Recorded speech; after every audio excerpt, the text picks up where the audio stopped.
Welcome to Sharing Mindsets, the go-to podcast for everything real estate in your region.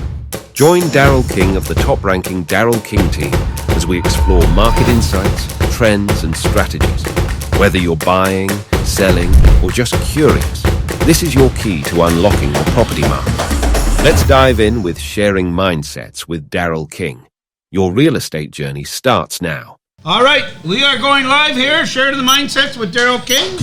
So I'd like to welcome everybody. I have a very good friend and a special guest today. We're real thrilled to have our good friend David Greenspan with us with over 15 years of experience coaching sales and professionals. David has not only honed the art of creating effective systems and processes, but has co-founded Kits Keep in Touch Systems, which I don't know how long ago that was, but I remember meeting you there way back many, many years ago. So, robust marketing solution as the CEO of Mindshare 101 Inc. His endeavors revolve around bringing the digital and traditional marketing divide, ensuring a higher ROI for every marketing dollar spent. So imagine that, getting a higher dollar for every marketing spent. That's huge. His mission, to help professionals drive elusive work-life balance while building Mindshare, the cornerstone of gaining market share. David's energetic and insightful approach makes him a trusted advisor across North America. So today we have David on, and I'm looking forward to a great session. David? Daryl, nice to have you live. As always, a pleasure, and thank you. It's an honor to be here with you, man. Right. Sharing mindsets. We're going to be building Mindshare too, right? Right. All right, let's 200%. So we have a live audience. Welcome, guys. It's here. I know we normally have a larger audience. When I booked October 10th, I didn't look at a calendar to realize it was a long weekend. So, some people are just doing whatever, not showing up. But a lot are on Zoom. Let's be real right now. In real estate, is there ever a weekend? Do we ever actually take time off? Some people are taking a lot of time off, right? So too much time off? Or? Too much time off. Too much time. Too much time off. So the problem that most realtors have, they're not accountable. No. They are the zero accountability. When they have zero accountability, they have almost zero results. That's right. Right? So that's why, and not only in real estate, but in any sales profession, that with zero accountability, their results will be very low. The more their accountability, the more success that they will have. There's a real easy step to becoming accountable. And what's your step for that? Schedule. Oh, bingo. Here's the deal, right? We knew today we were going to be doing this at 1 p.m., right, on October 10th, long weekend or not. Right. We put it in the schedule. Yes. We were asked to show up for 12:30. Yes. We're here for 12:30. Yes. We're getting ready. We're in studio, ready to go. 1 o'clock comes, we're live. Let me ask you, what would have happened if I showed up at like 10 after 1, in like 10 minutes from now? I would have started the program without you. And then would I have just walked on screen? And then you would have walked on screen. Would you have called me out and said, Dave, you're late? Well, I wouldn't have to. Everybody would know. Everybody would know. And I would know I screwed up, right? Right. Okay, so it's in my schedule, plain and simple. It's in your schedule. If you see it there, own it, stick to it, operate to it, you won't be late. Right. It's accountability. It's accountability. And this is the problem with most people. Morning habits. So I just wrote down something real quick that will transform your life. Start with gratitude every single day. Mm-hmm. Be thankful. List 3 things that you're grateful for, and in waking up that you will not do anything without accomplishing these three things. They're the positive, inspiring things that you just have your purpose and your mindset. Morning exercise. Get up in the morning, say something inspirational, do some exercise, get your breath working. Mindful breathing, number 3. Deep breathing. Breathing deeply and slowly, then breathe out. It helps you feel more relaxed and centered. Because, again, they're not centered in the morning. They get up and they go, squirrel, squirrel, squirrel. No, what most people do is get up. Show of hands quickly. How many people check their phone first thing in the morning? What are you checking for? I check the time. Okay, fine. Email?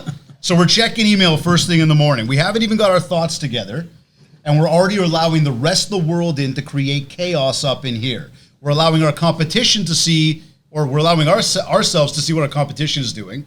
We're creating an opportunity for ourselves, or an environment for ourselves to get down on ourselves because we realize we just woke up and they're already doing. So the last thing they did before they went to bed was check their email. Right. Or who called. Guys, you're going to bed to go to sleep with a clear mind. So the most important thing that you can do for the next day, read a book, listen to an audio, read something inspiring, inspirational. So you wake up in the morning, you're already pumped up.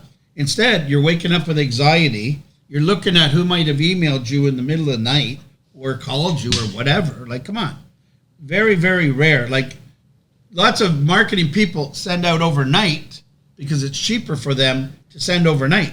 So you'll get slammed in the morning. So you spend half the morning just listening to all the spam that's out there. You ever read a book? You ever heard of Jay Shetty? Yeah, of course. Jay Shetty, Think Like a Monk. Yeah. Anybody read that book, Think Like a Monk? Right? One thing he says you open up your phone in the morning, and it's literally like what you've done is you've opened up your front door to your house. As you're waking up and you're rubbing the sleep out of your eyes, you've opened up the front door and you've said to everybody here, come on into my bedroom and cause a whole bunch of chaos in my mind before I've even centered myself. Yeah. That's what happens when you check this thing first thing in the morning, right? So this is actually the last thing you want to be doing. Hydrate yourself, get some water. I like the breathing, I like the gratitude. I look at my vision board. My vision board stares at me all night. I look back in the morning and go, thank you. And then that's what I'm on a mission to do every single day. You know, imagine your day as a journey before you start. Make a simple plan. Simple plan. You shouldn't do it really the night before. A simple plan. Consider your mind like a hungry learner that just wants to learn. So feed it with knowledge and inspiration. You know, every single morning, just pump it up. Right? Get rid of the white noise, because you listen to news. Like if you woke up, was it Friday morning with Israel got hit by the Hamas, right? Like, my God, it was devastating, right? Like this is going to turn into another war, or it already started another war. So if that's how you start your day, it's pretty hard to be focused on what you need to do. So just for instance, my year of golf was absolutely atrocious. I didn't play that well. And on Friday, I came in here, did some work, and I did what I had to do. Then I got out, and I stopped my calls. Even Crystal called me, I just get out of my car. I said, no, not now. I'm late already. So that was it. I shut it down. And as I start, and it's what you focus on. It's what you concentrate on. So even the first few holes, again, my partner, because we played in a scramble. It was the last tournament of the year at the club. And I wasn't 100% focused. I was pretty focused, but not 100%. And as I got more into the rhythm, I become 100% focused. I personally had my best game of golf probably in my life, right? So, and we worked as a team. We shot 70, 1 under par. Like, unbelievable for us, the two of us. So it was great. And it was just playing off each other like we are right now. So you leveraged team. Leveraged team. You were focused on what you wanted. Focused on what we wanted. Right? And, you shut out the other noise. Yes. Right? So there's a trend there, right? But the other thing I would say to that, too, now is, we're at a perfect juncture right now because we're on, middle of October. We've got about a month and a half left of the year. And as everybody just sat there and went, Dave, you're wrong. It's 2.5 months. I'm going to correct you. December's a write-off. We all know it. We're all focused on other things, right? Holiday gifts, holiday parties, get-togethers, you name it, eating too much. It's nuts. So think about a month left, which means you got about 45 days left of your year. The question is now, where are you at, right? What have you accomplished this year to get what you want? And if you're lost on that, and you're thinking, well, I don't know what I did, and I think that the year was a little bit of a write-off and it's been a tough year, I'm going to say to you, now is your moment. Now is the moment that everybody prepares themselves for tomorrow, and tomorrow means 2024, right? So what are some things that we can do with that? And this comes back to your morning routine. Sorry. Right. Let me fly for a second with everybody. Yeah. Okay? What do you want most in life? And when I say to everybody, what's your goal, what do most people say first off when they say what's their goal? If I say, what's your goal? Not yours, but generally speaking, what's the first answer? Most people don't even know what their true goal is. Okay, cool. Then what's the next thing that comes up after they go, I don't really know? What's the next thing they do? They think about, what? Thank you, money. Well, dollars and cents. Everybody, listen, if that's a goal, that's a purpose of what you want to achieve, right? But the problem is they haven't even got it broken down. Okay, so but if you said this, dollars and cents, now I'm going to ask you all to fast forward in life, okay, move ahead about, I don't know. Well, call it December 24th. No, I'm going to the end. Oh, like the end. You know, like that end? Like where it's like the end? I'm thinking smaller. I'm going big for a second. I want you to go all the way to the end for a second because it's going to take us right back to and we're going to break that down right now, okay? Okay, good. But go right to the end. What do most people, we've seen in books, stories, movies, everything, what do most people want at the end of their days? What is the biggest thing they ask for more time? What did I just say? Time. Time. Fine. What else? What's the second thing they ask for more of? Money. Nope. Health. Nobody talks about money. Nobody sits back and says, oh man, I'm about to die. I wish I had more money. Perfect. Let's use that as a jumping off point now. When you think to yourself, what do I want today? What do I want tomorrow? What do I want in a year from now? What do I want in 5 years from now? I want more time and I want more health. So time with family, time for myself, keeping care of myself. Yet when you say go read a book, everybody goes, but I'm too busy. I got to make phone calls. Right. Yeah, but didn't you want more time and better health? Read a book. It's the biggest muscle we have in our entire body is our brain. Feed your brain, just like you fed your belly 3 times today, or more, maybe, right? Go read a book. Feed your brain. Actually, I had lunch. It's good. Okay, but feed your brain. Once a day, 30 minutes. It's very simple. Now you're going to make yourself smarter, better, more knowledgeable, right? Then we sit there and we go, what else do we want? We want time.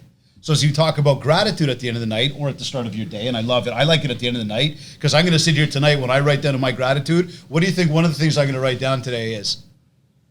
What do you think it is? You can say it. Your gratitude? Yeah. I'm grateful to be here with you. That's right. Grateful for everything. I am going to write, no, seriously. I'm going to write down that I'm grateful for the opportunity to be invited to be here today on your show and be able to address everybody here. I'm grateful for it. And this is one of the small stepping stones in the big picture of what I want in life. So now if I take money out of the object, money away from everything, and I go, I'm going to feed my brain, I'm going to work out, I'm going to take care of myself, I'm going to focus on what I want in life, money's going to come. But if all we do is focus on money all day, it's going to be a tough go. The one thing you can't buy is time. So time is your most important thing out of anything in life. Time and health. Yep. Right? So health should be actually number one. So the time that you make working on your health and your mindset. I love the mindsets. My belief every day is work on that mindset. But that's what it comes down to. That's why I say when it's your health and your time. Yeah. Right? Because now you come back to consistency. Yeah. You can buy money. Well, we said this before we got on the show today, right? How many times we look at likes, we look at shares, we look at engagements and comments or the lack thereof and think people don't care. People don't like me. People aren't watching my stuff. The way I look at it, don't worry about what the numbers tell you. Worry about if you're going to do it again tomorrow or you're going to do it again next week. So is this making your phone calls? How many are you making today? Do it again tomorrow. If you're sending out your email newsletters, how many are you doing in a month? Make sure they're scheduled so you do them every month. How many sharing mindsets do you do a week? A month. Sharing mindsets I do one every 3 weeks. One every 3 weeks. Right. Do you ever miss one? No. So you can't. No. You don't know which one. We actually brought in an extra one. We had our good buddy Danny Wood on Monday. The man. And then Thursday we were out with Rob Vivian out in Ajax, right? Great the one thing I loved that we all loved about that event, he called it the river. Yep. So starting, what is done. And that's one thing. We can't change the past and we can't change the future, but we can make today. So if you get in the river today, where are you going to go? Upstream, downstream? It doesn't matter because you don't know which way the water is going to flow. Or there's so many things in life. Life is a journey. So you need to have your starting point. So, why wait till January 1, right? Do it today. Why are you going to put off tomorrow? Because tomorrow will be the next day and the next day and the next day. So most people will continue to make excuses of why they didn't start today. So if you're not working today, right now, this is October 10th, this is really 2023. You can still have closings in 2023 and help families either buy, sell, or lease or invest. And I hope you go have a great, he says the last month. December's always been one of my months because I'm always pushing because I probably didn't achieve the goals that I set out for the year. And then I want to have a great year going into the next year, 2024.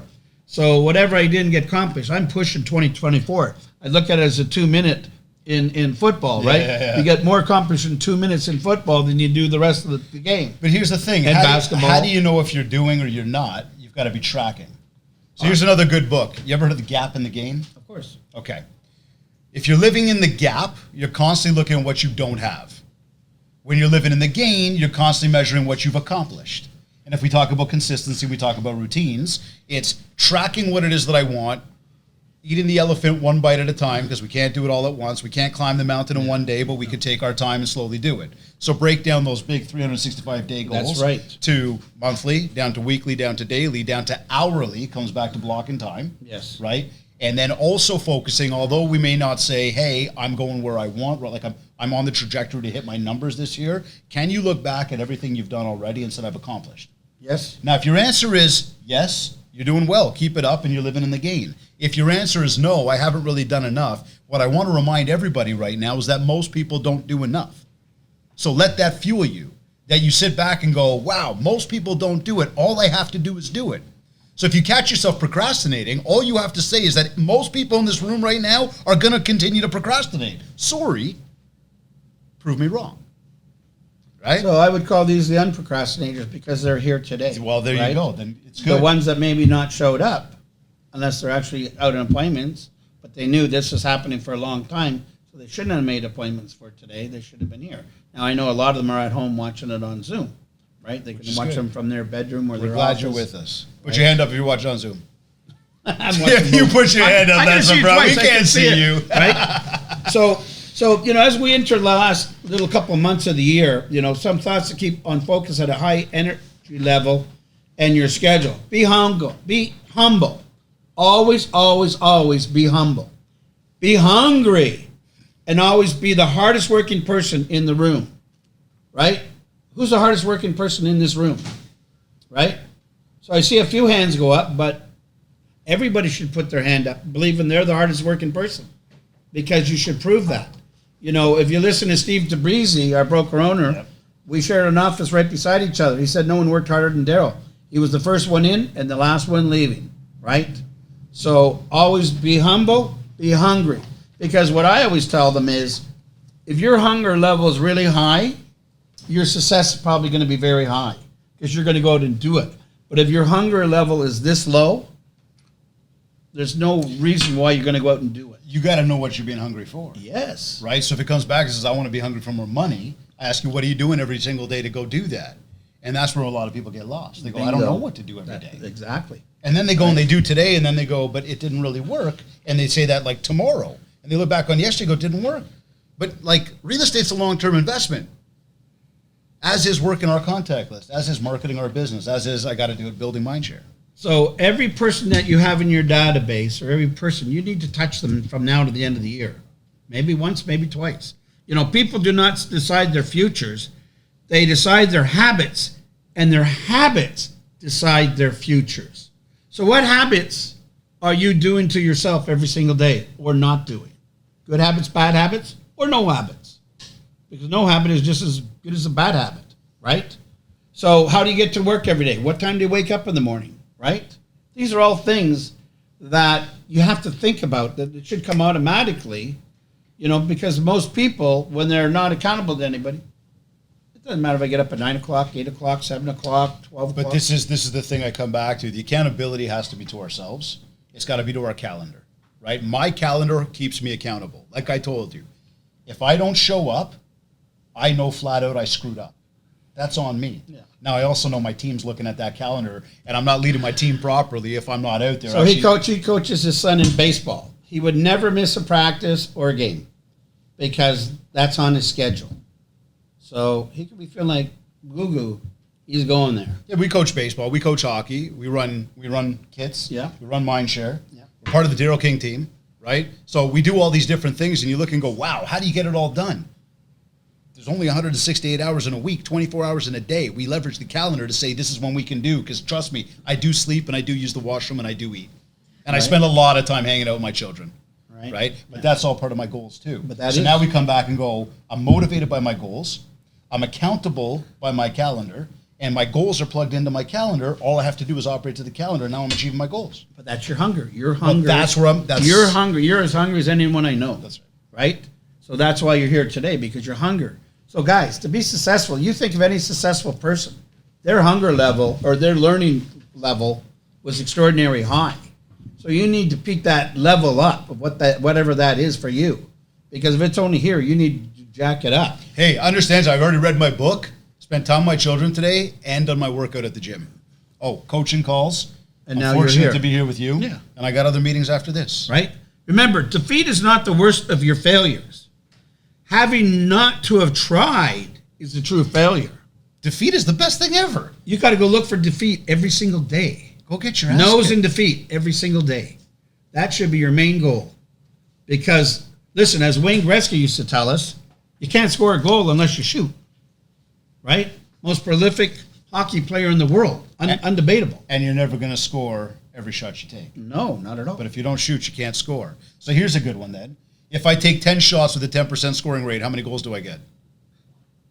If I take 100 shots with a 10% scoring rate, how many goals do I get?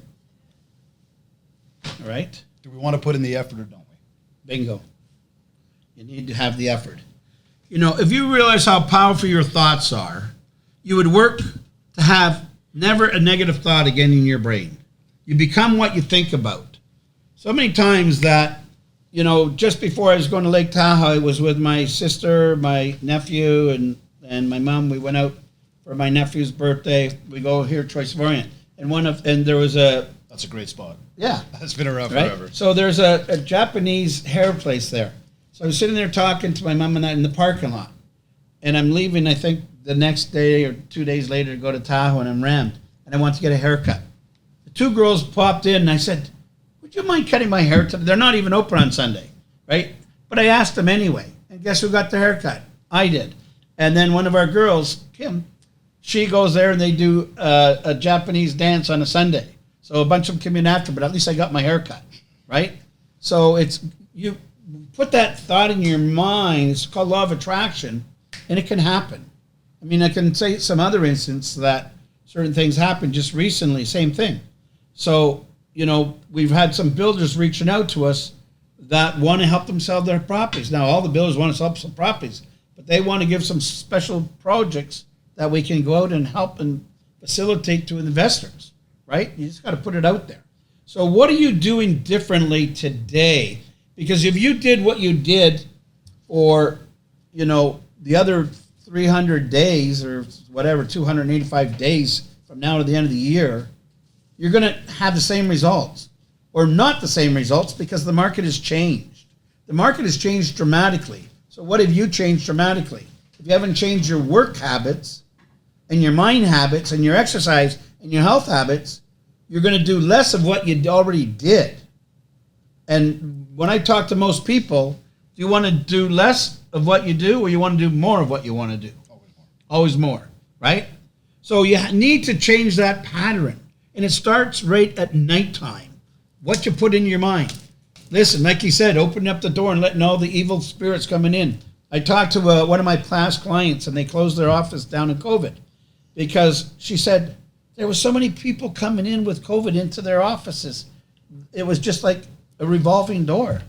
So, you know, and they ended up closing. Eventually, she said, I sold the business. I just couldn't handle it.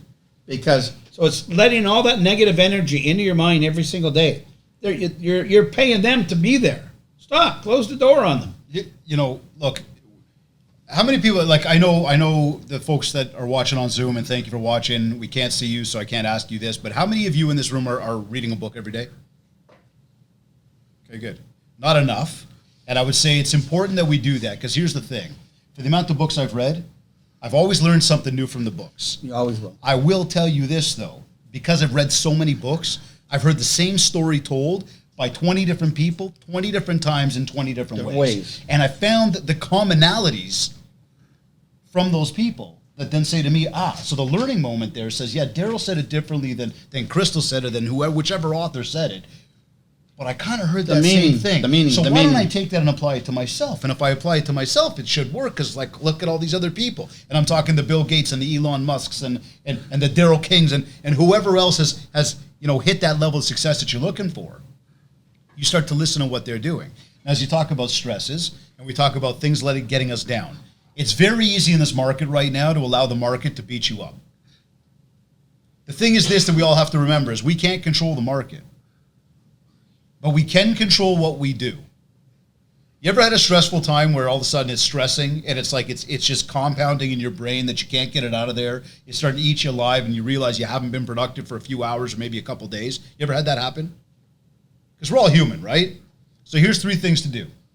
One, when you're feeling stressed, and it's going to take a moment, and you're allowed to take your moment because, like, we're human beings. So you want to have it, you have it. But at some point, you got to make this conscious realization. And trust me, I struggle doing this to myself oftentimes. But then when I do it, it's like I almost punch myself in the face. I'm like, why didn't you do that 2 hours ago? Okay. Number one, analyze the situation. Figure out what's actually going on right now. You may think you know, but you haven't had the conversation with yourself about it. Number two, define your role.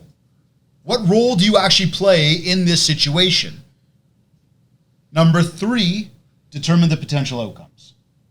What could possibly happen?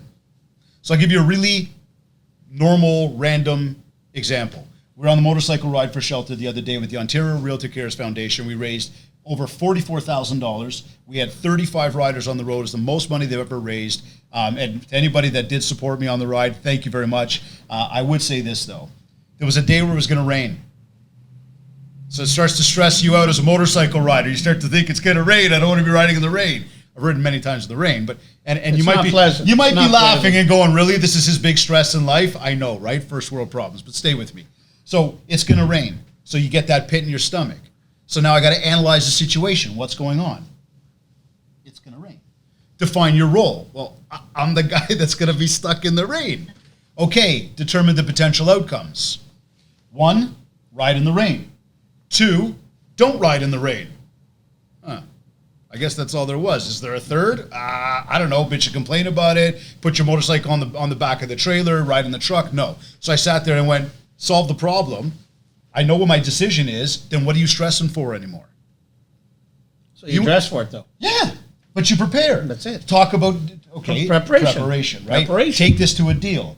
Went for a listing presentation. They told me no.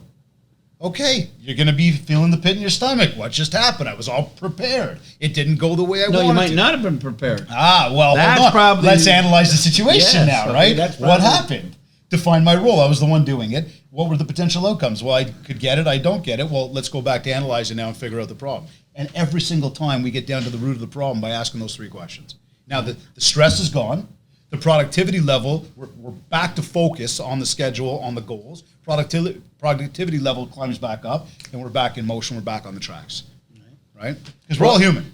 It happens to everybody. Look at that guy called me and wants me to sell his house. Just before we came on the show, I just walked out of the room, called him up, and I said, I'm just going to go online here, and I'll call you back later. So instead of making him wait for an hour and a half, whatever it's going to take, I call him back immediately. So he's calm, he's relaxed. I tell him what I'm doing. So he's looking forward to my call in an hour and a half or so. So he's already dealt with. So now, chances are I'll go make an appointment to see him tonight. I'll go see him, right? Hey, can I ask you a question? Why didn't you stop this entire show to make that call? Because this was already committed. You right? hear that? Okay. So most people would do the squirrel. That's right. Room, right? That's my point. Squirrel. And most people, that's how they run their day. They don't have any plan. They don't have any goals. They get up at whatever time. They may go to the office. They may not go to the office, whether they stay at home or not. But it's like my dog. I used to have a dog. He was part hound, right? Beagle hound. So a bird or a squirrel or some kind, and it would be any direction. And that's how people is. I see their minds in their heads. They're just, okay, we're going to go for lunch. Okay, who wants to come? Okay, I'll come. Yeah, but see, here's what happens. When we did that, because I want to go for lunch too, trust me. But when I did that, what happened? I said to my goals, I said, hey, goals, you're not important anymore. I'm going for lunch. And then at the end of the year, I sat there going, why didn't I hit my goals? Oh, yeah, that lunch or 17 lunches that I shouldn't have taken. Yeah. Not say you shouldn't take a lunch. Schedule a lunch. Schedule it, but schedule it. Schedule it. Schedule it. If it works, Right. it works. If it doesn't work, keep moving. Right. Right? Look, this comes back when we look at foundation to everything we're talking about, time blocking and focus on your goals. And I know what happens when I say goals. When we say goals, most people go, really? Here we go again. Everybody's talking about setting goals. Well, there's a reason for it. It actually works. You if have to have focus direction, on it. guys. You need direction. You cannot go anywhere in life without direction. You know, one of my big goals in life, like annually, is 12 date nights with my wife. I want to go on 12, one a month. In a month. What? And like you might say, So she should be greedy. Should be once a week. Well, this is what I'm saying. You might say, that's where I knew you were going, right? She sometimes gets disappointed because like I'll run to my goal sheet after the next morning. I'll put like one and I'll track it. It's like you just did that last night, so you can mark it on your goals. I said no. I put it on the goals to make sure I do the date night, right? Same thing I put on for workouts and reading books and eating and hanging with my kids and vacations. Oh, yeah, there's that thing about making money too, of course, but it's definitely not at the top of the list. You know, the difference between a successful person and others is not lack of strength or not a lack of knowledge, but a lack of will. And that's from Vince Lombardi, one of the greatest coaches of all time. Football, yep. It's your lack of will and discipline and the commitment, because you're committed to be here, I committed to be here. There wasn't anything that's going to come in your way or my way that we wouldn't be here for 1 o'clock sharp. And to be actually early, where we couldn't have a little hello, prep work, or whatever the case might be. So what are you doing? So if you got an appointment today, what are you doing the day before to prep for that appointment today, right? Listen, your clients want to see you and they want to hear from you, right? I just talked to a gentleman. I talked to him in August. It was the last time. And he was in a bad situation. He had called me up. And, you know, that last day of August, the property had sold, and it wasn't a really good outcome for them. So now he's got to wait for his money till spring. But at that time, he told me his son needs to sell his house, whatever. I touched base with his son, and he wasn't quite ready, but I gave him a list of things to do to prep it. They had some tenants in there. So I just called him up today to wish him a happy Thanksgiving, whatever. So, you know, the son now has got the tenants out of the house, and, you know, they're prepping the house. But if I hadn't followed him up, he would go to somebody else, or another realtor would have went to him. So you need to make sure that you're following up with your commitments. And just because someone is not ready today doesn't mean you just dump them by the wayside. Listen, any lead or anything you get from an open house, from door knocking, whatever, there's immediate business, there's 30-day business, there's 60-day, there's 90-day, and there might be 1 year. You have to figure out where that person are and where their life is. So find out what's important to them, because it's not about us. It should never be about us. It should be always about them. How can you help them, which is most important? Because the reason that we're in this business is, yeah, we get rewarded for when we help people, but we don't get rewarded before we help them, right? So how can you make their life easier? So, you know, most people been in their house. Now, when the market was really hot, their time spreads were shorter. My parents were in their house 39 years. So old school, people were in their houses longer. So these older people you talk to, it may take them a year or two to actually move. They want to move. They've been thinking about it for years, especially if a spouse passed away or whatever the case might be, and now they got to pay all the bills themselves. The taxes have gone up dramatically, and, you know, the kids have moved out. So now they may want to move closer to the kids, especially the grandchildren, because most grandparents prefer to be by their kids for they can be close to their grandkids. So that whether they might move in with the kids, or they might move to a place, a home that might be near them, and go to a small place by them. But it's up to you to find out what's important to them. That's how they can help them. What's the biggest goal we have every single day? My biggest goal every day is to find someone that needs my help. Okay. Not everybody needs my help. Okay. So I'm looking for those that want my help today. And, okay, cool. So I'm going to, first of all, say that I think podcast episode, Mindshare podcast, is 251 episodes so far. Yeah. We're at 252 tomorrow. Right. Okay. I have asked every guest I've ever had on the show, at the end of the show, how do you know it's been a successful day for you? Nobody has ever brought up the word money. Everybody brings up the word help. Okay. Now, when I come back and say to you, what's your big goal every single day? What's our big goals every day? In order to help somebody, I got to build rapport with somebody. I got to build a relationship with somebody. So if your parents took 39 years to move, Yes. and I put them on my contact list 39 years ago, I promise you I would never take them off my list. But Dave, they haven't done anything with you in a year. Uh-huh. They haven't done anything with you in 5 years. Uh-huh. 10 years. No big deal. 39 years later, I've spent maybe a couple grand marketing to them. Over 39 years, a couple grand I've invested to make what? To make a lot of money. But what's Let's more put it that important way. is, chances are they know somebody else. Absolutely. Along that 39 years, how many people did they know that was thinking about moving or retiring? right? Like on my street, I grew up in a little street in North York, and people stayed there and we knew everybody. But when they came to sell, I sold 85% of the street. Yeah. And they weren't ready. It's just because I was in communication with them, right? I got a friend of mine that lived on a street you lived on, in the same dead end as you, that actually realized that we were buddies and was like, oh my God. Give you the name later. We'll get it later. But here's the thing, though, guys. Think about this too, right? Especially when we're sitting here in a more difficult market, we talk about the goal of building relationships with everybody every day, right?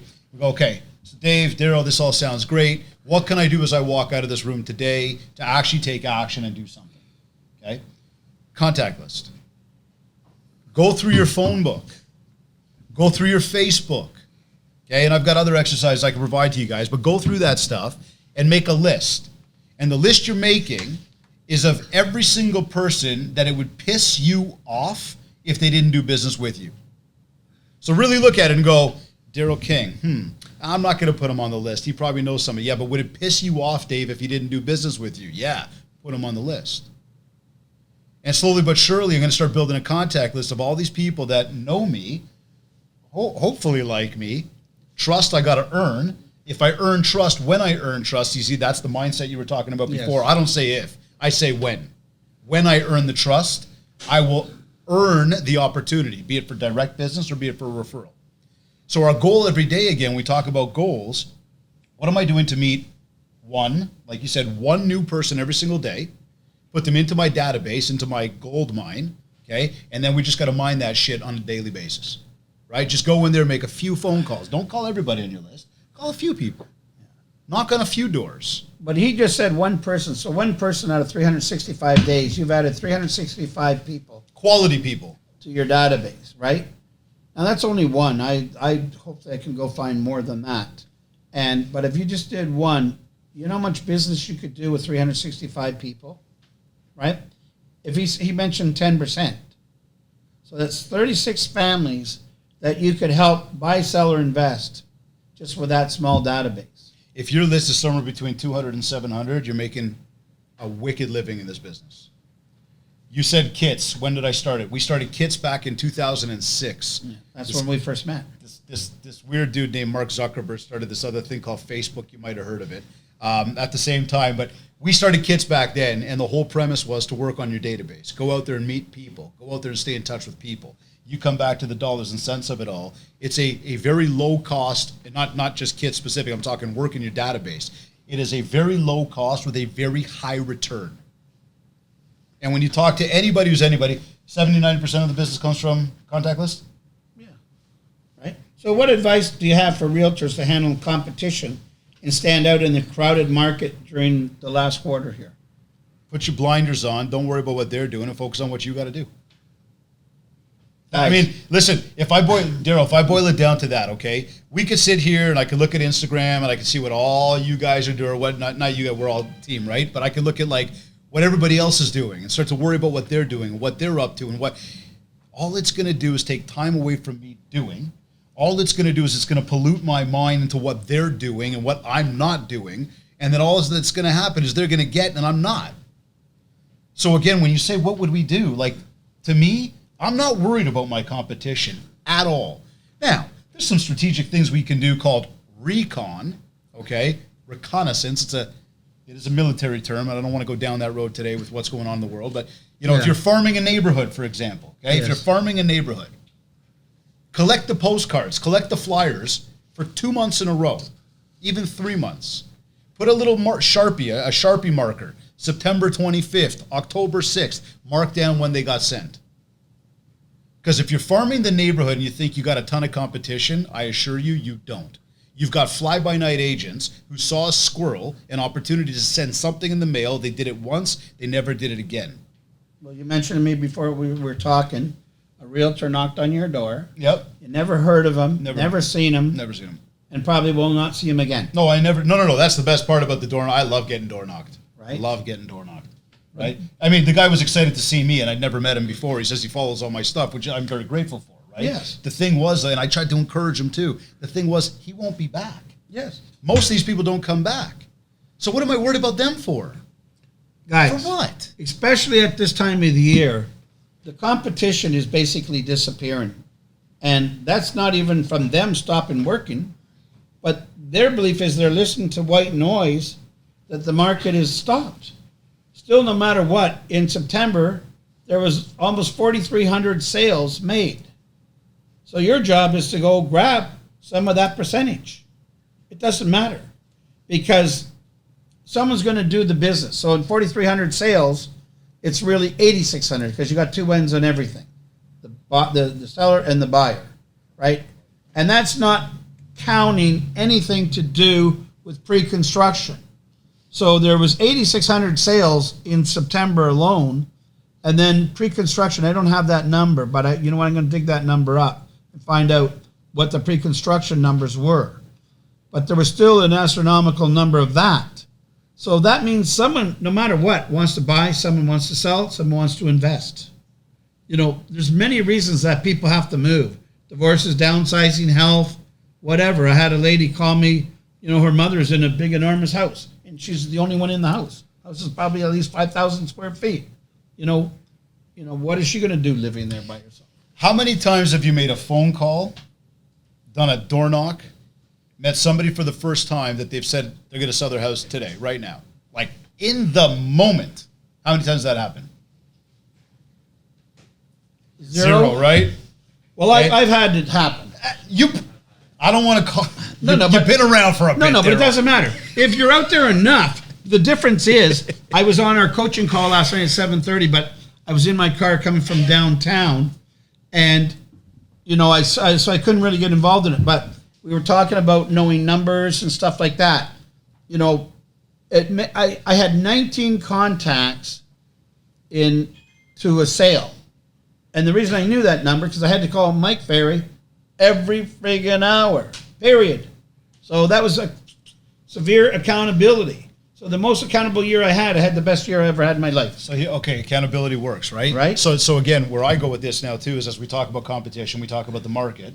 Okay, and the thing that we got to keep in mind right now, if the answer in this room collectively, and everybody online watching is zero, it doesn't often happen. I would say you established yourself. You've been around. No, but it happened. Made a lot of contacts. It had it. Because I had high numbers every day. Right. Remember you said if you called 10 people Yes. and you're only going to get 10%, you got zero. Right.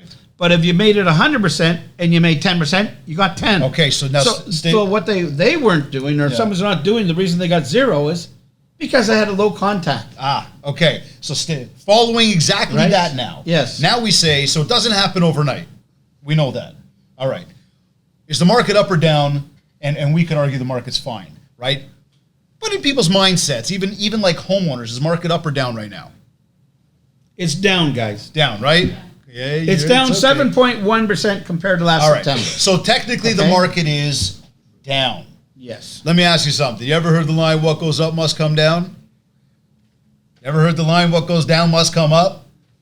Let's go back to what we said a minute ago, that we all agreed collectively that it doesn't happen overnight. So, staying with the same exact theme, if we know collectively, because we just agreed on it, market will be going back up. And you Who believes that? Here. You guys are in the house. Do you guys believe the market will go back up? Yeah. Yes. 200, 300, 400, 500, 1,000%. Real estate is a long-term investment. That's right. And I would bet my money on real estate. You were listening to me talking that financier last week. And I said, I don't care what investment you want to go. You may get lucky at a quick time, but over time, real estate will blow out most of any investment that you're going to do. Okay, so if this is the case, and we know collectively it's going to go up, because it's going to go up. Yeah. Like there's no promises in life, but we could promise it's going to go back up. Yes, we can right? promise. Okay, because we've seen it, like decade over decade for the past century, real estate is up. Overall, it's up. So we know it's going to go up. Go back to 5 years. So let's stay with this theme. Stay with this theme, though. Because part of today, coming away from it, at least my goal for this, is you are all going to be motivated enough to get out there and finish this year on a very high note, okay? And what I want you to think about right now is if real estate is not done overnight, and we know the market's going to go back up, then I ask you, what are you scheduled to do when you leave this room here today to get out there and meet somebody, help somebody, build a relationship with somebody, and plant the seeds right now so that when the market goes up, you're the person they're thinking about. That's your goal now. So if you're thinking to yourself, but it's not working. Oh, but I'm slow. Oh, but buyers aren't there. Sellers aren't wanting to list. Everybody tells me no. So, perfect. You're putting in the effort that most people are not. And those are the people walking out of the business. And those are the people that when the market goes back up are going to be lost because they didn't do what they had to do now. This is a moment. It is a beautiful moment in this business right now. The best time is when most are not doing it. Remember that everybody's a herd mentality. Most people are followers. So if everybody is slowing down from working or even going to sell or buy or invest, why? There is so much opportunity, golden opportunities. So let's put a buyer out there, and I'm a buyer today, right? So if my interest rates are this high today, and my interest rates were this low back in early of 2022, because they've gone up 10 times, and they're going to go up 11 times, probably October 25th, most likely. But the cost of a house was this high, and my chance of having conditions to buy a house were very, very slim. I almost had no chance whatsoever. In multiple offers, they would go in hundreds of thousands of dollars. I can buy a house today. My principal amount is going to be much lower than it was back then, and my chance for doing negotiations, terms, conditions, financing, inspection, because realistically, I would prefer my clients had inspections on these homes, because I'm not the expert to say everything is 1,000% correct on this house. I can see it looks good. You know, I've been in construction, but it's better to have a professional inspector look at it. So you're buying a house for $1 million, $1.5 million, or $2 million. You go into the house and there's hundreds of thousands of dollars to be done. So then they've already lost out that way. They didn't have any terms and conditions. So it's more advantageous for buyers right now because they can negotiate better terms and conditions. Their amount of money that they're paying, I've done all the numbers. It's almost even. But the most important thing is your principal amount is down dramatically. So you would have been borrowing a higher principal. So that's where the equalization comes in. So, you know, if I'm a seller, that there's a lot of pent-up demand. I mean, we can see that listings have gone up from last year to this year about 32, 36%. So, and then you wait till spring, there's going to be a lot more inventory coming to the market. There you go. Right? So if you think about the spring and you want to be the person that gets that inventory, do you think, and this is the way most people in this industry think, spring is here, it's time to send my flyers and my postcards to try to get something? Everybody agree with that strategy? No? Yeah? No? Good. Most people do, but most people do. And they shouldn't agree with that strategy because it's the wrong strategy. Yes. It's the flyers that you do now, the door knocking you do now, the postcards you do now, the connections, the phone calls, the social, the videos, you name it, the community events that are going to set you up for when the people in the spring go, for a lot of them too, I can't afford my mortgage anymore because they just took it in the past 12, 36 months, right? They got to get out. And this is where we go next now. Now you go, but they don't want to do anything. Or they're just, you know, they're just spinning tires, right? Waiting for a lottery. So what do we got to figure out? Right? Motivation, timelines. What's important to them? Right? Because if they say I'm having a baby, I got to get into a new place. Hey, you still having that baby? Yeah, we got to go. Or the kids are moving out to university and we got to move with them to be closer. Hey, kids still moving? Yeah. What are you waiting for? By the way, the market ain't getting any better. Not right now. So let's move. I just talked to a guy just before this. He paid, that was listed at, I think, 900 and something back in 2022, and he paid 1.1 something. His house is only worth the same amount he bought it for, right? But he's got to sell it because I guess he bought it figuring, okay, it's going to increase a whole lot of money. But now with the interest rates gone up and stuff, you know, you got to realize not only has interest rates gone up, so I just renewed a mortgage on a property. I'm paying 3 times more the amount that I had to pay, but also the taxes because taxes are, you know, 4 years, the 4-year tax thing is comes. So now a lot of people are getting in that 4-year category, your mortgage and your tax all at the same time. So you're paying higher taxes, you're paying a higher mortgage. Some people have to sell, right? So they think they're going to wait till spring, but the problem is in spring, they may have so much competition and we're not 100% sure of what this government's going to do with us. Raising the rates, they're going to lower the rates. But here's okay, so here, let's go action step again. What can we do with this information, right? We got to think to ourselves that if we're not having the conversations with people, they might know you. You got no clue if they like you, but if you're not having the combo, I promise you, they don't trust you. Therefore, when you start asking questions around finances, they're not having that conversation with you. Whereas if you're building the know you, like you, trust you consistently, and I'm talking to you about the Leafs and about the Jays and about your trip to Jamaica, and I'm doing this every year. Oh, and I'm sending you newsletters and I'm sending you CMAs once a year and I'm doing all the birthday stuff. When I call you and go, hey, rates are going up, business call right now. How's things? That's the moment where people will start to actually have a real conversation with you, because I'll tell you right now, you probably know with the golf guys, I know with the hockey guys and the baseball guys, I sit around with the parents at tournaments, we sit there, we have a couple pops. What's everybody talking about right now? The biggest topic of conversation? Money, interest rates, that's it. The cost of living, gas, food, you name it, everything is up. It's hard to live right now money-wise. Everybody's talking about it. In a collective conversation, I'll talk to you about it. I ain't going to tell you what's going on with my mortgage. Oh, no, I don't know you that well. I'll just talk to you about money right now, right? But the minute we can have that one-on-one and we can get in there, what happens now? Now you open up to me. Now I know whether you got a problem, whether it needs to be solved. And once I figure out the motivation and I come with the solution, we got a deal. I mean, there's a few steps in between that, but you guys get it. There's a lot of steps. So buyers and sellers want a pro who will go to battle for them, right? Because in tough situations, become a great negotiator and you'll become more valuable in your real estate to your database, right? So you need to learn how to be able to handle their problems, how to negotiate their problems, and have solutions. Listen, I don't try to be the expert with the finance.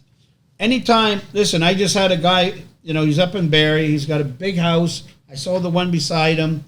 And, I went and talked to him when I had that one for sale, and we've remained friends since then. He calls me for information every now and again. So, he's thinking of selling, but he knows the market is a little tougher, especially he's not on the water. If he's on the water, you're on the water, it's a different thing. Right. So, I said, and they only want to finance him for 6 months. So I said, no, you need a year, because we don't know if 6 months is enough. Because it's just not a normal house. A normal house, you can generally sell roughly, when the market was hot, you were selling anywhere from three days to 2 weeks. In the old days, it would take you 45 days, start finish, 3 to 5 months. So now we're going back to times where now it could take 3 to 5 months, start finish, to buy or sell and close a house. So people need to readjust to that. So, about financing, I said, well, let's see what the appraisals say on your house. I said in the peak, you could have got this. But what I see today, you can only get this. So sure enough, the appraisals all come in much less than he was hoping for. Of course. Right? He was hoping, to be up around that $4 million. They're only looking at maybe just under $3 million. So now he's got to make that choice. You either sell it today, try and get the refinancing, what you can get at it, and then finish, because he still has some things. It's still taken years to finish this big house, 7,700 square feet on basically an acre. Looks like a castle, right? But this is where I come back to. We're digging for motivation. We're digging for timelines. Do we need to sell, and when do we need to sell by? Once I understand that, and he's in a position where he goes, I got to make the move, then part of my listing package, I want to have an expectation sheet. Here's what I expect from you. Here's what you can expect from me. And here's what we can both expect from the market. Does it make sense? Yes, sir, it does. Great. Do me a favor, just sign right here for me, just that we had this conversation. Right. This way, in a week, 2 weeks, when I go back for a price adjustment, and he goes, oh, but what are you talking about? I go, remember we talked about this. The market's messed up. So I met him 3 years ago, maybe 4 years ago, and we have constant conversation. When he's in doubt or he wants to find something out, the first thing he calls is me. And do I just get on the phone and say I'm busy or whatever? If I'm busy, I say, you know what? I can't talk to you right now, but let me call you back later on today. And whatever time, like the last time I talked to him, we were on the phone for over an hour on Sunday. Why do you get that call and not somebody else? Because the trust and the rapport, and I'm trying to give him value. I'm not saying just sell your house today. After you've done a deal with him before? No, we've never done a deal. Never done a deal. I sold the house next door to him for the record-breaking price in the area. Yep. You stayed in touch. But, he was on the next door, and I walked over to him, and his house wasn't finished. And I wanted to know if he wanted to sell it then, and blah, blah, blah. And we just talked, and and I've given him good ideas and stuff like that. And 4 years later, but when he goes to sell his house next 4 year, years, I'll be the one he calls. There'll be Right. no question. That's what we call building Mindshare. That's building Mindshare, right? Mindshare equals market share, guys. What you do today sets you up for tomorrow, right? So you got to ask yourself again. I know I've hammered this. This will be probably the third or fourth time today in this past hour. But Well, what it might begin. are you doing when we finish up here? Where are you going? Who are you supposed to talk to? What's on that schedule? And if you're thinking, oh man, I don't know, then we got to readjust the goals. We got to look at time blocking and empowering that schedule to manage us, because that's what my schedule does. It manages me, because when I'm done, the first thing I do is I open this up. I've showed this to Annabelle before, and I think Chris, I should, but I'll open this up and I go, okay, where am I going next? That's your direction. Boom, guys, I got about Your 5 roadmap. minutes left. I got to run. Yeah, but Dave, no. We can do a but Dave next time. I got to go. And again, it's done properly, just like Daryl said. If I can't talk to you now, hey, no problem. I got you. Let me call you right back. This, that, the other, right? But this thing runs everything. Not the phone, the calendar. 3 strategies to up your negotiation game. Know your facts, choose winning words, and be willing to walk away. Guys, I talked to a past client of mine, the one that had that shop. Yep. So, I've sold some other properties before, and, now she sold her shop. But at that time, she moved away to a far area and bought a new house from one of the builders. The builder wanted 1.8 at one time. They had 9 houses, and they couldn't sell them. So they paid around 1.1. But now she wants to sell it. She wants to come to Kleinberg or King or something like that. She wants to buy a nice house for $1.5 million. I said, it's not going to happen. No. I said, I have townhouses that are $1 million and 1.1, 1.2. So if you're looking down to that million range, that's what you're going to get. So I said, well, here they could. I said, no, but that's far away. Location, location, location. Remember, not all locations are equal. You go to Forest Hill, you're going to pay a fortune to go to Forest Hill, right? So every area has, that's why. You could have stuff right across the street from Yonge Street to that side, 2 different prices. That side is a lot cheaper than this side. This is some of the most expensive real estate in all of Richmond Hill, right here. So you go there, you got townhouse. But then you go closer to Bayview, again, bigger houses again. Location, location, location. So, people move. Calgary right now is on fire. And even on fire, the temperature was 26 degrees yesterday. Yeah. They got the Chinooks. Yeah. But their market is on fire because lots of investors and people actually selling here. I've moved a number of our clients, sold their house here, and they moved there because they could work at home. So they went there. But a lot of the jobs today from the work at home are now making them come back to work. Yep. And what I hear from a lot of big companies, that they will have to come back to work. Well, that's why we did the podcast the other day on what the cottage market will tell us about the real estate market, right? Because just people moved, they went out there, they bought beautiful places, they actually moved and uplifted their entire lives. Now they're coming back down because they're being forced to go back into work. Or you got people that are realizing they spent way too much on a cottage and cannot afford it. So there's a lot of opportunity there as well. But again, there's a lot of telltale signs to this where there's opportunity. And I think we've used that word a lot today. Yes, that there's lots a lot of opportunity. So what she said to me? I said, why do you want to move? Because she's got a 4-car garage, got a big 4,000 square foot house. They had a big house in Vaughan before. And now she sold her business, which was right downtown. Mm-hmm. And she said, well, I don't like it here. There's not much here. I want to go, into Kleinberg or King. I said, well, why? You're going to pay more money. Well, because I like it there better, right? You're going to get less for more. But that's exactly it. And I explained that to her. I said, you can't get what you have there for the same amount of money. It doesn't exist. So you have to learn to be able to walk away. When people are not realistic, just say, guys, I'd love to help you, but what your demands are, unless you're willing to make some changes, there's nothing I can do for you. Because you could spend hundreds of hours trying to put a round hole in a square peg. It's not going to work, right? You have to be honest with them, and they have to be honest with you. If they're not honest with you, don't work with them.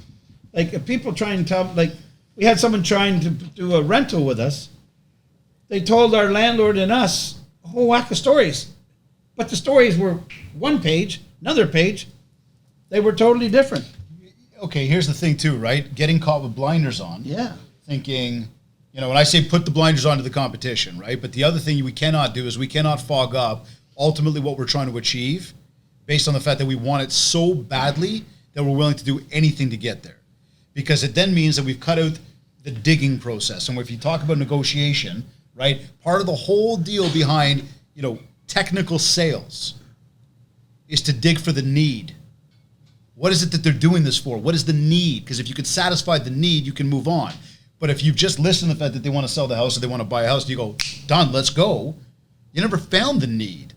Now you're like, you got your tires in mud and you're just literally spinning and you're not going anywhere because you've never actually found out what that motivation was. So that conversation off the top of, getting to know somebody, and then the minute they open the dialogue. I had somebody the other day says to me, he says, yeah, I'm looking, you know what, can you help me find a piece of land? I said, what do you want the land for? As opposed to, yeah, I can help you. Of course I can help them.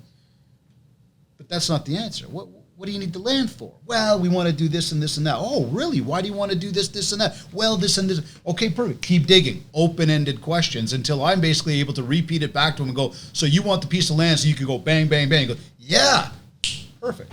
Let's go find you that land now. Because if he sits there and goes, well, I don't know. We're just thinking we want some land. For what? Everybody wants land. How much money you got? I don't know. Dude, if you don't know what you want it for, you don't know where you want it, you don't know what the money is, I don't know how I can help you. And you're thinking, but it's a deal. But is it? Or is it a time waster? That's exactly it. Most people think they have a buyer, right? We should all have a buyer, but the buyer needs to be qualified. Because I see people, I showed them so many houses. I don't want to give up on them.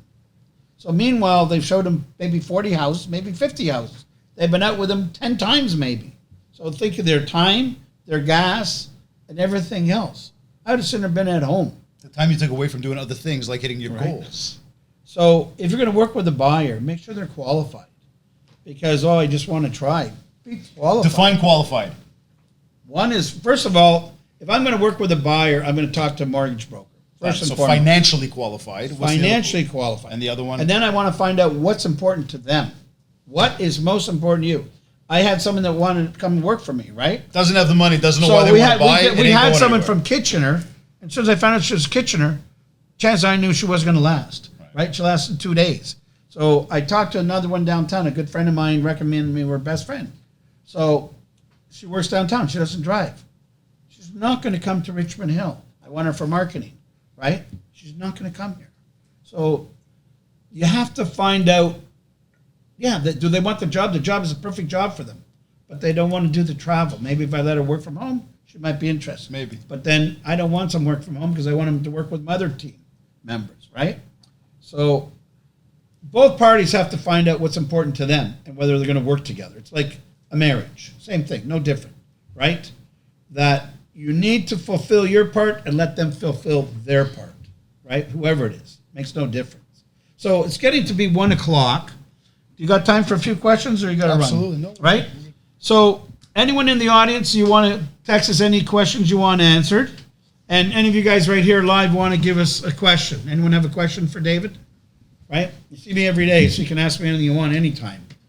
But, someone must have a good question.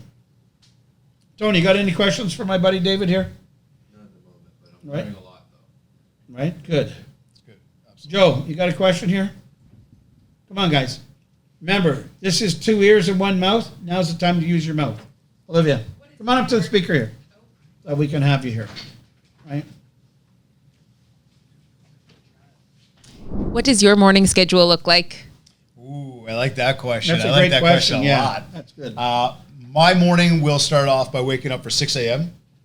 and I will immediately drink water, glass of water that's sitting right by my bed because realistically my body has been dehydrated for the past, I'd say 6-7 hours, but I definitely don't sleep that long at night. I'm probably about a 5-hour guy, but I'll replenish with water.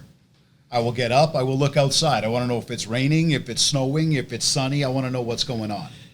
Then I will look at my vision board, which is right there by my bed. So I'll just kind of stare at that for a moment or two. It's been staring at me all night. I look back at it. We give each other sort of a props. Yeah, what's up? We're going there, right? Seriously speaking. And then once I go to this thing, the first thing I'm doing is I'm looking at my goals. That's the first thing I do when I open this. I'm not looking at what you're up to. Sorry, guys. I'm not looking at Instagram, Facebook, email. I don't care. I care about me. I'm number one. And please, don't take that as don't take that as ego. That's not guys, ego. Listen, that's a great thing you just said there, and pay attention to this. If you don't consider yourself number one, you have a big issue. You are number one. Without your health and without your sanity and everything else, you can't help anybody. So take care of yourself first. Always, always self. Put yourself first, no matter what, because that's who's got to come number one, period. No second guessing that. Remember this, okay? I love my sports. I'm not the best athlete out there. But you enjoy it. But I enjoy it. I work hard. And I tell you now, every single time, whether I'm playing or I'm coaching, I'm coming out there and I'm winning. I'm going to win. And that mindset right there already puts you at a disadvantage. Because if you use the word if you use the word, we'll see, if you use the, oh my God, these guys feel so confident, I'm already winning. So think about that from my morning routine now and go, I'm looking at my vision board and I see the things that have come to life and some of the things I want. Then I'm looking at my goals and I'm looking at everything I accomplished yesterday. Wins. Okay? Yesterday. You know what a win is? A win is being here right now. A win was the coaching call I did this morning. A win was the fact that I went to the gym this morning, that I read my book this morning, that I looked at my goals this morning. Those are all wins. I'm winning that much. How much are you winning? Try competing against me now. And I'm not trying to be cocky, or it's not ego. This is confidence to a plan. So let's stay with this. Get up early, drink my water, look outside, look at my vision board, look at my goals. I'm reminding me what I'm up to right now. Once I've done my goals, I put this thing down, I make my coffee, and I hang with my children for about an hour before they go to school. I send my son off because he likes to ride his bicycle to school, so I say, give him a kiss and a hug and tell him to ride safe, watch for cars. Then as my wife takes my daughter out, I open the door for my daughter and I teach her, what a gentleman's like. Make sure that she gets the door open for her, give her a kiss, tell her I love her, have a great day at school. Once they're gone, I've been up 2 and almost a half hours right now. You're ready to go. And I am guns blazing. Try stopping me right now. So where do I go? This is badass. I open up my email. But think about it. I've been up 2.5 hours. That wasn't the first thing I did. I am mentally prepared. I am physically prepared. I know exactly what's going on. You could throw anything you want at me at that time. You will not slow me down because I'm already locked and loaded mentally, right? So it's email. And then we keep moving, right? We go into our IPAs, income producing activities. But there's your first 2.5 hours of my life. Your morning routine is the most important routine. It includes the weekend, Saturday and Sunday. Sorry. Yeah, well, actually, your night before was... Mind you, the kids aren't going to school Saturday and Sunday. They might. Sports school. Well, there's that, yeah. Right? I still want to hang But out. your routine really starts the night before. It really does. What you plan for the night before. He says about water. I always have water right beside my bed all the time. So what you listen to before you go to bed, so important. I always have my little journal there. I write down things, whatever the case. Listen, today you don't have to read books. I loved reading books, but I was a slow reader. So today with all the audios and videos and stuff like that, No joke, my kids say I'm cheating. I do listen to Audible. Yeah. I'm a very good reader, but I got a ping pong ball that flies around in this thing all day, so I can't focus that hard on pages. But I will listen to Audible, but 30 minutes a day. Yeah. 30 minutes a day is 24 books on average per year. 24 on average per year at 30 minutes a day. How many books, how many videos, audios you want to listen to? Right? But here, can I bookend that with that question now? Because it's something you've been saying the whole time we've been here today. When I'm done my day, and remember, looking at my goals was in my schedule. You talked about habits, trigger, action, reward. The trigger is I look at the calendar. The action is I do it. The reward is I did it. So I'm constantly rewarding myself every 30 to 60 minutes in my day. Come the end of my day, my calendar is all grayed out. I've done everything I had to do. I've spent time with my children. The final thing in my calendar every single day says to do. To do. Plan your schedule for tomorrow. Plan your call list for tomorrow. Plan where you're going to meet somebody new tomorrow. And plan your social for tomorrow.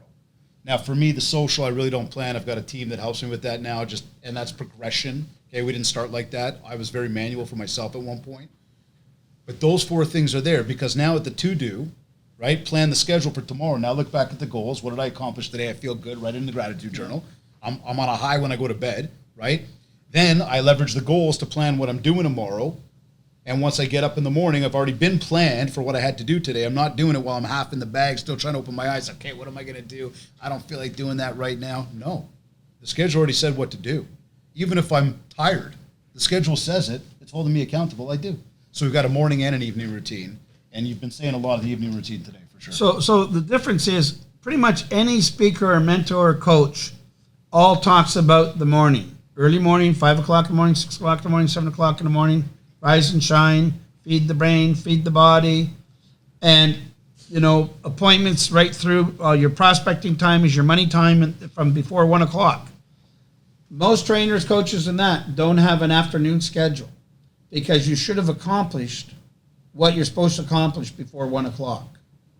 So, the preparation the day before is your preparation for that day, right? Because do any of you guys know what you're going to do tomorrow? Like the ones that came here, I want to acknowledge them for showing up. The ones that are on Zoom, I want to thank you very much for showing up, right? Because you can go virtually anywhere and be anywhere. But the fact that you wanted to listen to David and myself, ramble on about some things that are going to enhance your life is awesome. Every day I look for someone that can enhance my life. There's a million people smarter than me, a billion people smarter than me. But I will outwork 1 billion, 2 billion, 3 billion, 4 billion, 5 billion, 6 billion people. No problem. So work will outwork talent. Always remember that. Look, he's got 2.5 hours in the day before he starts his day. So he's already got that work habit going. Well, it's like here, playing sports. Anybody here play sports? Me and you. That's right. You guys don't do anything physical? Nothing? Tennis? That's good. Okay, when you're going to play tennis, do you literally just jump on the court and start swinging the racket and run around? Or you stretch? Or do you like get your mindset? stretch, warm up? There it is. You got to. Exactly. Otherwise, you're not going to perform at the best ability if you're out there and you're cold, right? There's the idea. Same thing. You got to need a warm-up routine. A serious competition, and you go do a good swing, and next thing you just feel something pop in your shoulder because you haven't stretched, you haven't limbered up. But there's always got to be a warm-up and a cool-down, and that's why I said even at the top of today, what do you want in life? We talked about time, and we talked about health. So from a physical perspective of the brain and the body, we need a warm-up and a cool-down. I also need what's the competition? Well, the competition, that's where the business mode goes. And that's why I stand here again and say, try to keep up with me. And I'm not the best. I know there's harder working people, smarter than me, whatever. I know. There always will be. But if I want to be in the game, I better kick my own butt and have a plan for what I'm going to do so I can be there. So anyone else have a question? That was a good question. That was a great question. Come on. One question. This is the one thing I always learn and go to anytime I go to something. I always plan to have one good question, right? So what inspires you every day to get you up in the morning, to trigger you to do all the things that you do? I know you got 2 beautiful kids. You got a beautiful wife. I met them and I know them. And I know you for years now. You got your father, the same thing. But what says David? What makes you cranked up? What is your burning passion that makes you want to succeed so much? I think that changes on a regular to some degree. I have an ambition to grow from where I am. I'm incredibly happy with where I am. We have 3 businesses that we run. I've got a team of people between my different businesses that work with me. There's an ambition to grow, to just get to another place. Very happy with where I am, just not where I'm going. You're not. I'm just not where I'm going. I'm happy with where I am, but I'm not where I'm going. You're content. Well, but you're not satisfied. Right? I'm not there. You still have that hunger. Absolutely. Right? So if I put your hunger level, you filled your hunger level to me, as far as I'm concerned, by knowing you, maybe at 3 or 4%. So you've still got another much higher hunger level that you want to accomplish in your sports. You want hopefully your kids and your teams can go higher. Yep. And you watch the growth, which I've seen, your kids you've seen from here. Now, as your son gets way more competitive and your daughter, and that, I've seen it. It's like a proud father. It's like, and a coach, because your father and a coach. So you get the double win out of that, and with your wife, you still want to build the best relationship that you possibly can. So he's building on all facets of his life, right? What is a balanced life? People always ask me, what is a balanced life? A balanced life is what you want. There's no straight balance. Listen, my mom said she would be my marriage coach because obviously I didn't do so well at that, right? So, but, business-wise, I have great coaches and mentors that I follow. And most of my mentors and coaches were married a few times, right? So they made sacrifices along the way. There's a lot of sacrifices that have to Right? be made. What sacrifices are you willing to make to accomplish your goals? It's not his goal. It's not my goal. The only one that owns their own goal or their own inspiration is you. Just look in the mirror every single day and be honest with yourself. What do I want to accomplish today? So what 3 things will I not give up till I got them done today? Time with my children. Just whatever those 3 things are. What are those 3 things that you will not go to bed till you've done them that day? Just answer yourself that every single day.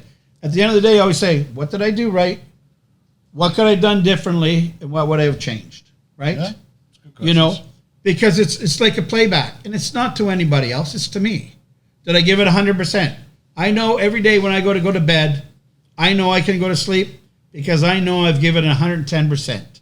I don't give it 1%. I don't give it 2%. I give it 110% every single day. And to what? To right? whatever to I want to do. What I want to do. But that's important for everybody to understand. Yes. Right? Is that what I want is different than what you want and different We're all than what you gonna want. We all want something different. Yes. I can tell you that if I do fast forward and say that I've heard in all the books and the stories and the movies that it's health and it's time that people ask for, I got some insight into the future. Let me fast forward now, rewind. I'm still right here, right now, today, October 10th, 2023. I am not there yet. So by knowing that information, what can I do today with the 24 hours I got today to somehow chip away at that block right there so by the time I get there, I'm in a better position to enjoy that moment. Right. And that includes taking care of myself and including time with my children because that's what I know supposedly we're going to ask for more of. So that's one of my driving forces right there. Yeah. You ever, Kevin Hart, the comedian? Yeah, everybody knows Kevin Hart? Yeah. He's funny as hell, right? Do you think he's made it? Like he made it. Well, he came from School of Hard Knocks. Okay. Look at Robin Williams. Kevin Hart and him were very good friends, right? So Robin Williams had pretty much anybody could think in life. He had movies, he had comedy things, he had a family, but something inside wasn't happy. Kevin Hart, do you think he made it? Well, I think he's made it. Somebody else said, I heard somebody say yes. Yeah. Right? He made it, right? I would agree with you. He made it. Listen, you ever read his book? I think it's called Shit Happens, something like that. Or I Can't Make This Shit Up is literally the title of the book. So forgive the I didn't French. read the book. Yeah. Do you know what he says? What? He hasn't made it. Yeah. Kevin Hart doesn't think he's made it. So you sit there and go, what? But dude, look what you got. He says, every time I get close to getting to that thing that I want, I just keep pushing the goalpost out further because I realize it's possible. Now, I wasn't there when it happened, but supposedly they've put man on the moon. Supposedly, okay? I got a bigger question. We got 4 cameras in front of us. We got microphones. We got a live audience. I got screens over here, screens over here. I still don't understand how all this is traveling through the air. You laugh at me. Fine. Do you get it? Thomas Edison, how many times did he it's get happening, no. right? It's happening, How many times right? did he get turned down? Okay, but so it's happening. Right. So the point is, you might believe you can't. You may say it's not possible. You may say nobody's done it. But why? One thing I told my kids since the day they were born, and my wife would correct me, she said, but honey, they're too small. They don't understand you. I tell my kids, you can do it. From the day they were born, you can do it. Honey, they don't understand you. I says, but they will. Now both of them, every single one, once in a blue moon, because it doesn't happen often. But Daddy, I can't do it. Well, I can. I'm like, perfect, figure it out. Think about it. And they do. They figure it out. It makes them stronger. It makes us all more resilient. So here's just a few quotes from a few successful people. Sigmund Freud was booed off the stage the first time he presented his theories to a group of scientists in Europe. He went on to win the Goethe Award for his work in psychology. Winston Churchill failed 6th grade and lost every public election he ran for until he was elected Prime Minister of England at the age of 62. Albert Einstein didn't speak until he was 4 years old. When do people normally speak? 6 months? 7 months? Right? Couldn't read basic words until he was 7. He was expelled from school. He eventually revolutionized physics with his theory of relativity. Henry Ford failed at farming, at being an apprentice and as a machinist. He went bankrupt 5 times. He modernized mass production.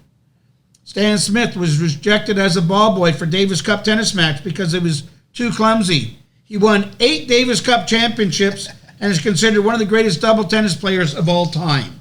Charles Schulz had every cartoon rejected that he submitted to his high school yearbook. He was rejected by Walt Disney.